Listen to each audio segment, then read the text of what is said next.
Believe in the distinction between separation and state, but that concept of separation of church and state has come to mean in the secular world the separation of the state from God, where the government, particularly the federal government, has declared its independence from God, not just from the church, but from God. And at that point, it's a revolution against heaven, because it's God who ordains government.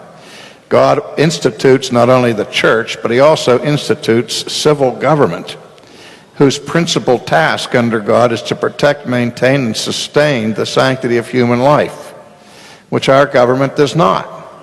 And so when if I have any issue that determines my vote, it's not the Trinity, it's abortion. Because any candidate who supports abortion by law has completely abrogated his responsibility as a governor by failing to protect and maintain the sanctity of human life. So I will not ever vote for a candidate in any office, including dog catcher, who is pro-abortion. Okay? There are lots of people who believe that the church should never say anything and Christians should never say anything about what government does.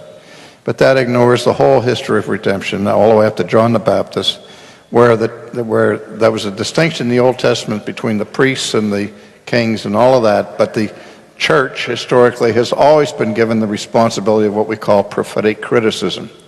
Not that we want the state to be the church, but we do want the state to be the state. And when the state rebels against its God-ordained responsibility, the church not only may, but it must speak out against it.